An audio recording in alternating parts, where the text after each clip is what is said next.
Bonjour. Il est souvent intéressant de découper le code en modules de code qui vont éventuellement s'appeler les uns les autres. Ça a plusieurs avantages. Ça peut permettre de simplifier le code, de ne pas réécrire plusieurs fois de manière répétitive un code qui pourrait être dans un petit module qu'on appelle à chaque fois qu'on en a besoin. Donc ça va permettre de faire des économies et de simplifier la compréhension des procédures.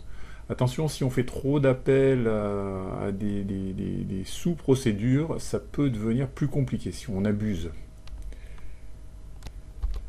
Donc j'ai créé deux petites subs, deux petites procédures.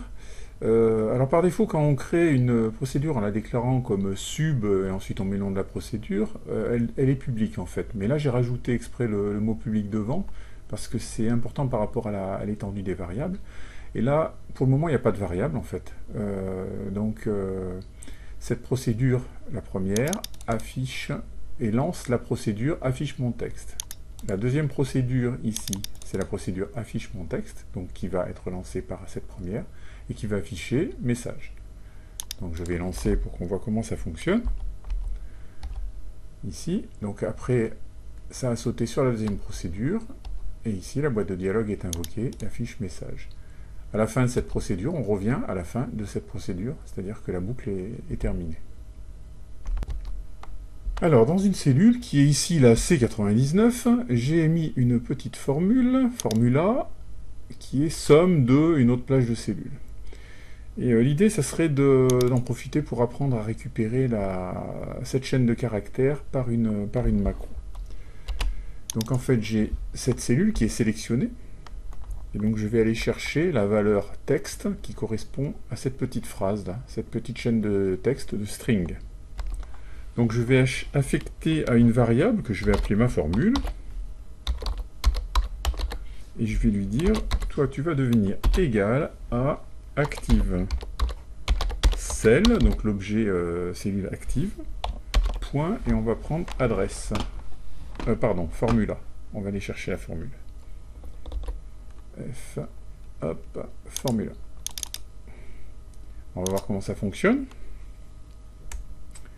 Alors ici, l'appel à la deuxième, je vais le mettre en dessous parce que sinon ça ne va pas marcher. Alors c'est parti. Ici, donc ma formule est vide et ma formule contient égale somme de C95, E96.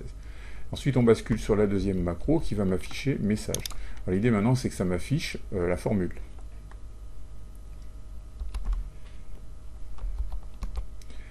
Donc l'idée, c'est qu'ici, au lieu que la boîte de dialogue m'affiche message, ça doit m'afficher le contenu du string ma formule.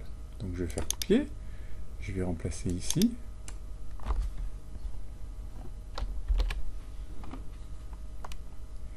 Il faut mettre en parenthèse quand on met une variable.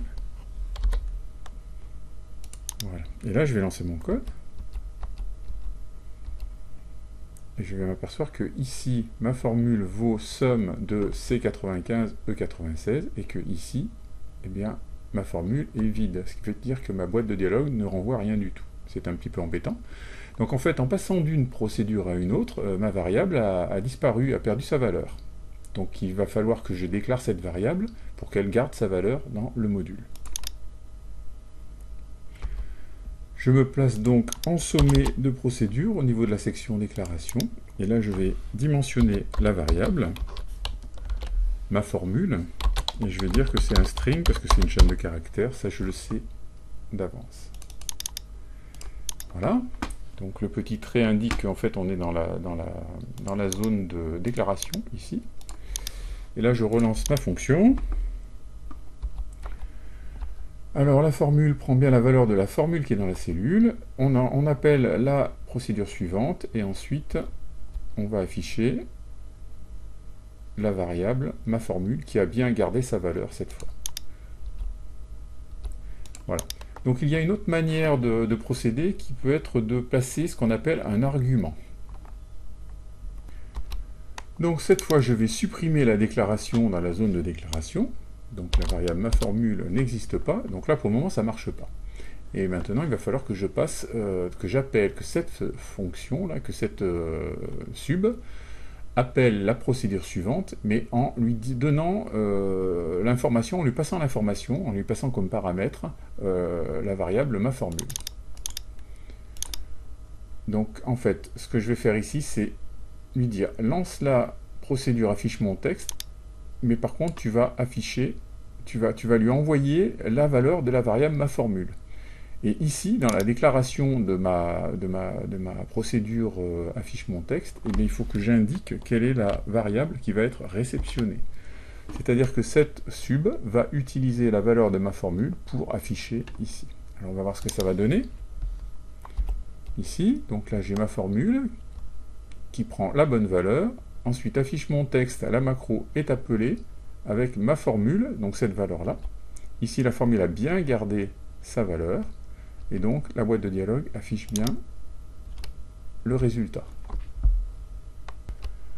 Donc, on vient donc de voir qu'il y a deux manières d'étendre la durée de vie d'une variable. C'est soit de la déclarer au niveau du module pour que, à chaque fois qu'on appelle une procédure, eh bien, la variable soit toujours vivante. La deuxième solution, c'est, alors on peut toujours la déclarer, ça pose pas de problème, mais c'est d'appeler la procédure suivante en lui passant comme argument une variable. Donc ici, ma formule a gardé sa valeur parce qu'en fait, une des procédures a renvoyé cette valeur à l'autre procédure. Alors maintenant, ça se passe, on a vu que quand on faisait une déclaration ici, au niveau de la zone de déclaration, les variables avaient une valeur au niveau du module. Elles avaient une durée de vie, une étendue, une portée, on dit, au niveau du module. Alors on va faire une petite expérience. J'ai créé un module 2 ici. Et ce que je vais faire, c'est que je vais couper-coller donc la deuxième fonction et je vais la mettre dans le module 2. Voilà. Et je vais appeler et je vais lancer la procédure en partant du module 1. Donc là, on voit que ma formule, sans surprise, prend bien cette valeur. Donc la variable la sub affiche mon texte va s'exécuter, mais on va lui envoyer cette valeur-là. Et on s'aperçoit ici que même dans un deuxième module, eh bien, la variable a gardé sa valeur. Et donc la boîte de dialogue affiche bien la bonne valeur. Et on revient dans le module d'origine pour revenir à la fin de la première macro. Alors ça c'est intéressant parce qu'en fait, donc, je ne vous décourage pas de déclarer vos variables dans la zone de déclaration de vos modules, mais prenez l'habitude de passer des arguments pour toutes vos macros et fonctions, parce que on a souvent des projets avec plusieurs modules et c'est une bonne idée aussi de classer ces modules, ces subs, ces procédures, dans des modules de code qui ont des noms qui sont explicites et qui permettent de fonctionner de manière claire.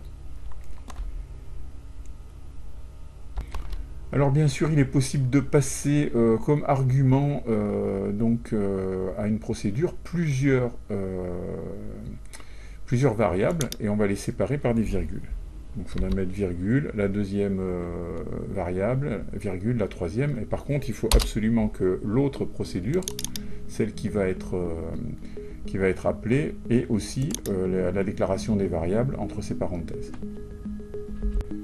Je vous encourage à consulter ma chaîne YouTube Formadis et à venir vous inscrire et consulter les cours qui sont en grande partie gratuits sur moodle.formadis.org.